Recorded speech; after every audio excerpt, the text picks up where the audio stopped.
Bueno, tengo que decirles que ha sido muy fructífero este receso porque hemos suscrito un pacto de brevedad. Don Juan Pablo Fusi, su primer turno. Muy brevemente, yo diría, enlazando con lo que estábamos comentando, que cualesquiera que sean los defectos que se encuentren en el actual ordenamiento jurídico español, político español, y cualesquiera que sea el juicio que nos merezcan los distintos gobiernos que han gobernado desde 1975 en adelante, lo que creo que debe quedar clarísimamente a la opinión pública es que el actual régimen democrático es una ruptura radical con el régimen de dictadura y poder personal y régimen autoritario que gobernó España, con las razones históricas que sean, desde 1936-39 hasta 1975, y que lo demás es confundir verdaderamente la percepción más clara que debe tenerse por parte de quienes nos vean y escuchen. Y don Ricardo Lacero también tenía pedida la palabra.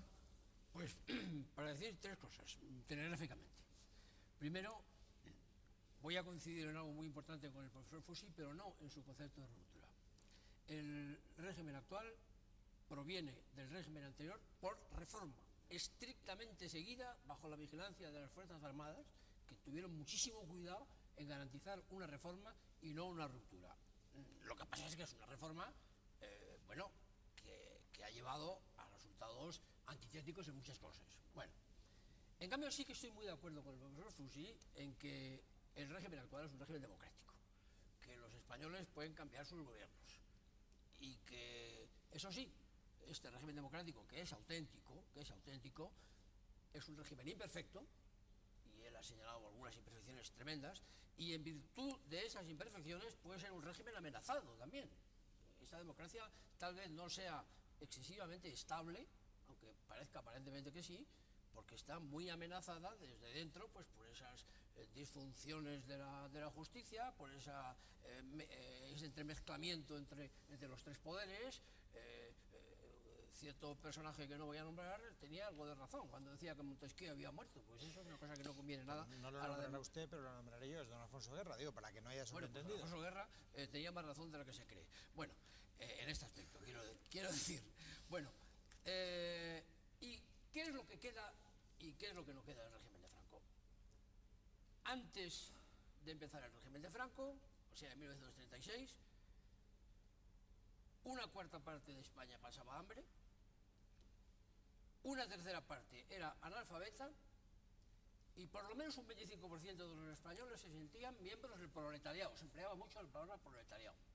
Después de la transformación de España que se experimentó en el régimen de Franco, que tuvo también, como es natural, sus funciones y sus disfunciones, desapareció el hambre, y eso sí que es un logro secular o multisecular. Desapareció virtualmente el analfabetismo con la transformación cultural y educativa más importante de toda la historia de España, y hoy día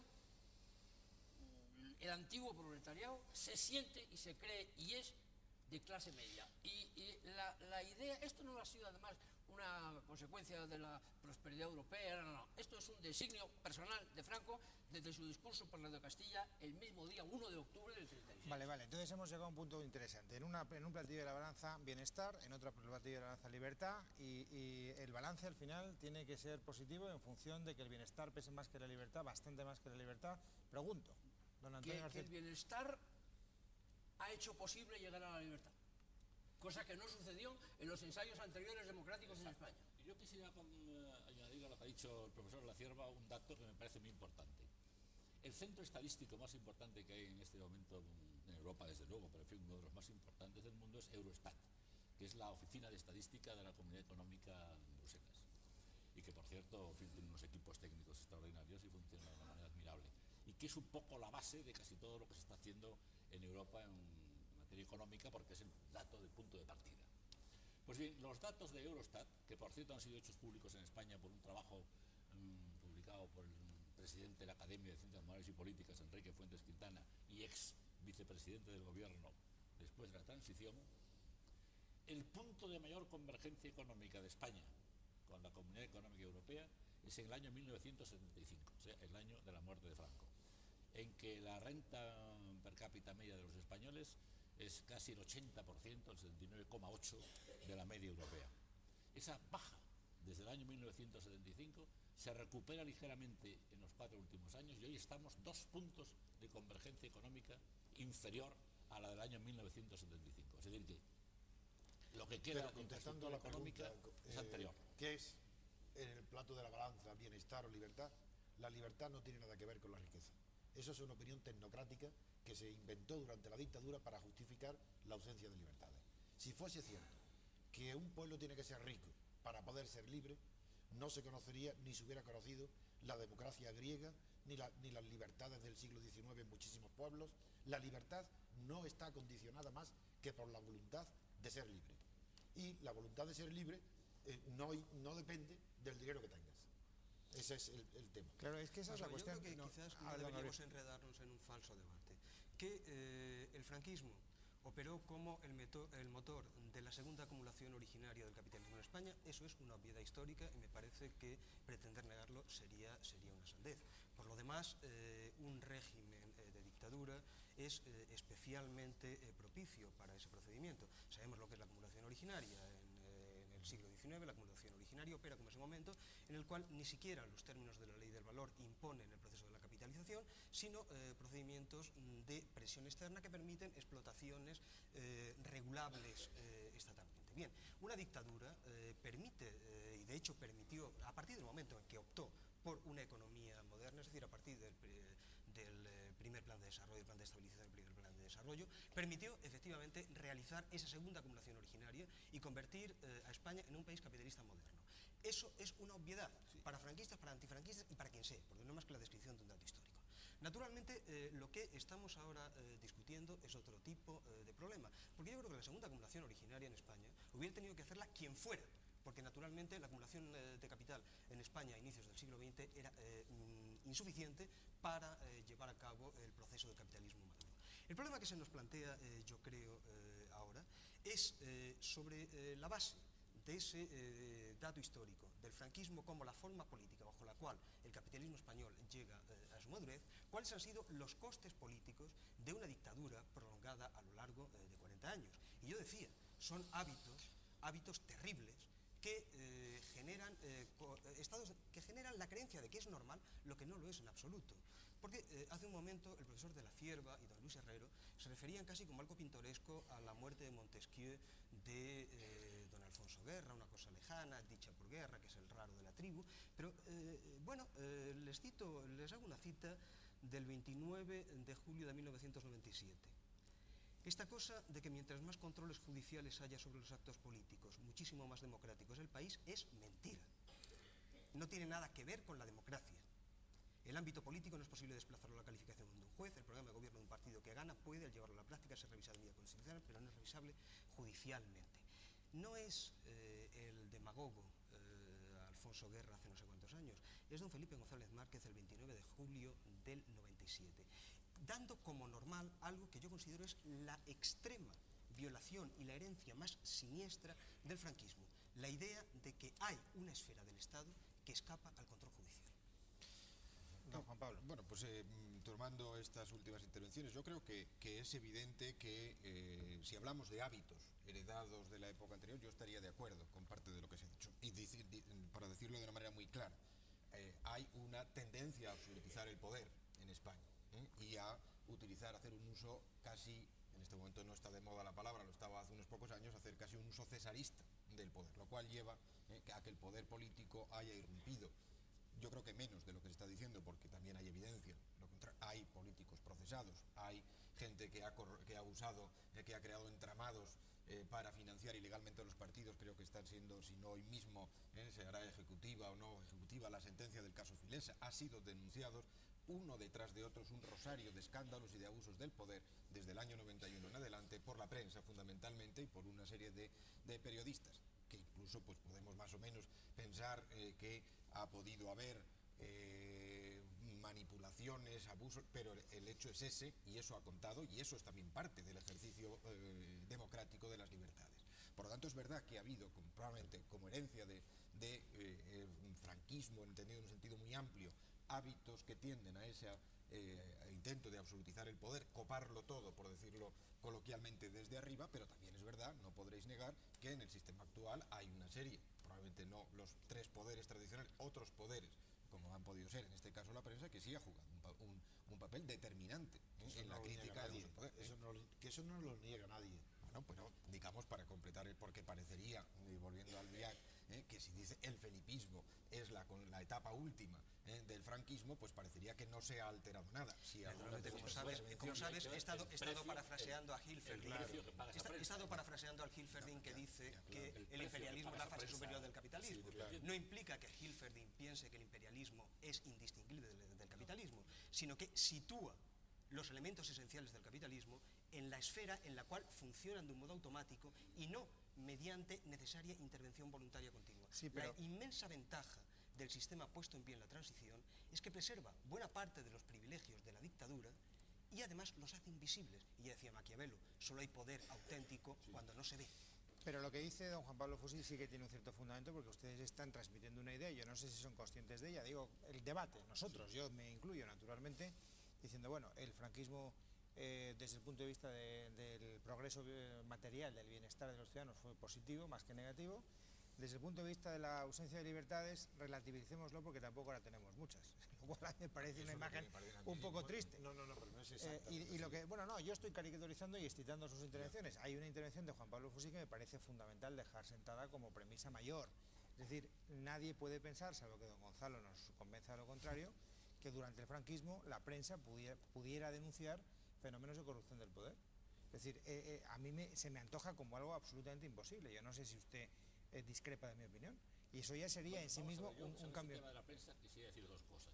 Yo creo que la prensa ha tenido una función muy importante, me atrevería a decir que capital, en la denuncia de la corrupción, porque desde el Estado, el aparato institucional fue incapaz de denunciar ningún caso de corrupción.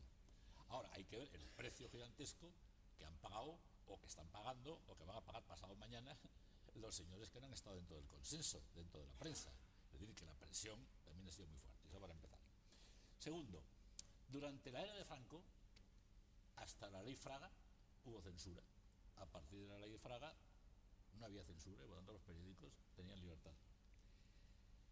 El proceso Matesa fue un proceso que se desarrolló ante los tribunales, Bueno, pero que ahora hay más posibilidades de la prensa que entonces, eso no cabe la menor duda. de los 40 años de franquismo, la ley Fraga solo estuvo en vigor 9. Fue del 66 hasta el 75 y además no es verdad. Y además, Eso no era no era libertad de prensa, en eso estamos de acuerdo. Permítame cerrar, don Luis, para que no se dé una imagen. Yo eso no lo niego en absoluto, ni pretendo convencer de lo contrario. A ver, don Antonio y don Muy Gabriel. rápidamente, no quiero dar una imagen naturalmente distorsionada. Es perfectamente claro que en el terreno de las libertades de expresión no existe comparación entre la situación actual y la del franquismo. Yo aprendí a escribir haciendo panfletos en una multicopista y sabiendo que eso tenía como coste mínimo, pues entre los 6 meses y un día y los 3 años y un día. Aprendí muchísimo, porque se aprende mucho cuando uno tiene que utilizar una vietnamita, porque eso no da para escribir demasiado y hay que ser conciso. Pero en cualquier caso prefiero escribir como escribo ahora. Una vez dicho eso, quiero dejar claro que lo que yo estoy tratando de indicar es que si efectivamente esto no es el franquismo puro y duro, sí es la herencia de continuidad del franquismo. Si quiere usted, como combatiente contra el franquismo, lo que a mí me produce una desazón espantosa es la sospecha de que cuando el general decía una y otra vez que todo había quedado atado y bien atado, tenía razón. Y naturalmente que para que todo quedase atado y bien atado era preciso que un montón de cosas cambiaran. ¿Era preciso que todo cambiara para que todo siguiera igual? Sí, eso es lo que sucede. Si hubiera que elegir entre la dictadura que existió anteriormente y el sistema actual, por mi parte y por parte de los demócratas, no tenemos opción ninguna, elegimos lo que hay. Pero es que, y de la misma manera que bajo el franquismo se decía, para que Franco durara, que Franco no tenía más alternativa que el comunismo, hoy se dice que no hay más alternativa a lo que hay que el fascismo. Y no es verdad, la alternativa a lo que hay es la democracia. Y lo que me extraña de ustedes, intelectuales, historiadores, no hablo de todos, lo que me extraña es que digan que esto es democracia y sin embargo estarían dispuestos a admitir conmigo que no hay separación de poderes y que el régimen electoral no representa al que vota, sino a los jefes de partido que ponen a los diputados. Si ustedes niegan las características de la democracia y siguen llamando democracia al sistema. Yo soy más sincero, como veo que no hay separación de poderes y que el ciudadano no puede elegir a sus candidatos que lo representen en el Parlamento, sino que tiene que ratificar unas listas que hacen otros señores sin consultarle, digo, esto no es democracia. Eso es juego sucio, dicho sea coloquialmente, porque usted antes me daba la razón diciendo que ese tipo de consideraciones nos alejaba del debate y usted ahora quiere llevar ese debate justo a ese punto. Es que he dicho exactamente que yo he sostenido que lo esencial del franquismo permanece, porque permanece que bajo Franco no hubo separación de poderes y hoy no hay separación de poderes. Bajo Franco el ciudadano no podía elegir a sus gobernantes ni a sus representantes en las Cortes, aunque había elecciones y votos, y la gente votaba, y votaban, como ahora, pero no podían elegir. Una cosa es votar y otra cosa es elegir. Y digo que hoy sigue lo mismo. El pueblo vota, pero no elige.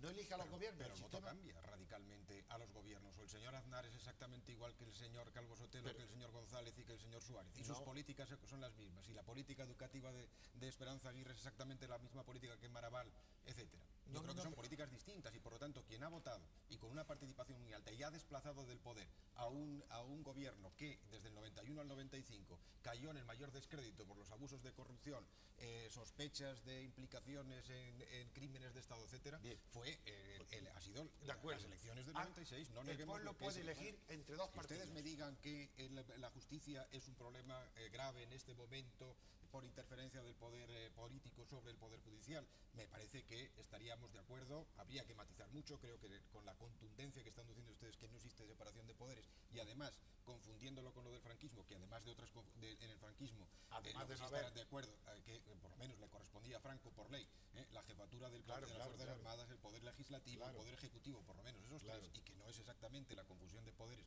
que está ocurriendo ahora, que es otro tipo de cosas, que estamos de acuerdo en que hay una necesidad, y además hay un clima público, que es la diferencia de preocupación. El votante, lo que digo es que el votante puede elegir partidos. Mi impresión es que pero hemos llegado a un punto en el que o bien entramos en fase constituyente, es decir, o bien entramos en reforma constitucional, o nos hundimos en una corrupción sin fondo. Bueno, pero porque hay puntos de la Carta Magna que están clarísimamente impuestos por esa tutela militar del momento de la transición y que son hoy impensables. La definición de la jefatura del Estado es inconcebible en un modelo garantista tal y como existe en estos momentos. Y respecto a leyes tan fundamentales como la Ley Orgánica del Poder Judicial, seguir una semana más con esa Ley Orgánica del Poder Judicial es cargarnos todo sistema de seguridad. Una última cuestión. Bueno, yo quisiera comentar sobre la jefatura del Estado. En el Código Penal del año 1900, el último, llamado Código Penal de la Democracia, hay un artículo en que se declara delictiva cualquier crítica a ascendiente o descendiente, desde don Pelayo, de la monarquía española, por ejemplo. Es decir, la inviolabilidad penal. Terrible.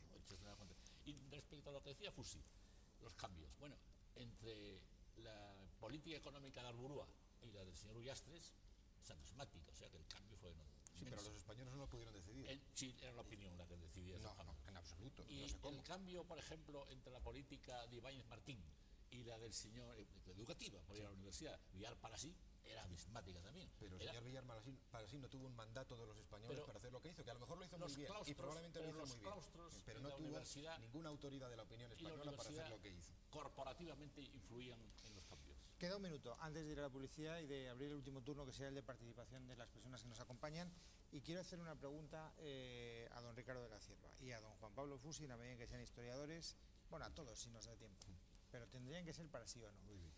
Uno de los objetivos de este debate, lo confieso impunemente, era medir hasta qué punto se podía hablar de una época que abrió heridas a veces tremendas, como grandes costurones todavía, digamos, a flor de piel entre los españoles.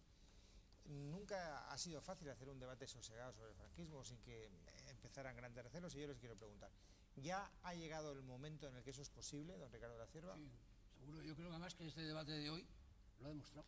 ¿Está usted de acuerdo, don Juan Pablo? Yo creo que sí, por lo menos un 90% de los historiadores, creo que incluidos los que estamos aquí, podemos entendernos perfectamente, y creo que gran parte de la sociedad española sobre ese régimen. Como protagonista del régimen franquista, don Gonzalo, ¿usted se siente socialmente marginado o digamos, escorado o inutilizado, o está integrado? Yo me siento purgado, desde luego, una purga muy considerable, pero coincido con Ricardo de la Cierva y con Fusi en el sentido de que yo creo que se puede hacer historia objetiva. Lo que no creo es que se haga sistemáticamente.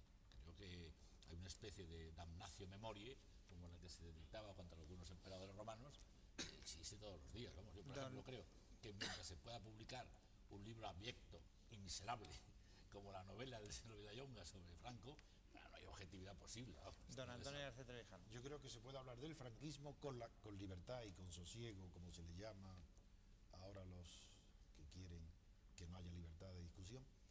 Se puede hablar del franquismo, de todo aquello que no está presente en la vida española. Por eso yo tenía tanto interés en decir qué es lo que permanece. Pero que en un debate, por ejemplo, un debate sobre la monarquía es imposible. Sincero, que lo vi el otro día, es imposible. En cambio, sobre el franquismo, de lo que ha pasado, sí. De lo que permanece, no es posible. Don Gabriel, para sí o no, porque estamos fuera de Es tiempo. absolutamente necesario porque, entre otras cosas, porque es preciso hacer nuestra autobiografía, porque el franquismo, en su fase final, quizás de declive y muerte, somos nosotros y morirá con nosotros. Bueno, pues gente joven que hay aquí les van a preguntar a ustedes y a lo mejor se llevan la sorpresa de que lo que para ustedes son preocupaciones dominantes, para ellos no. Saldremos de dudas inmediatamente.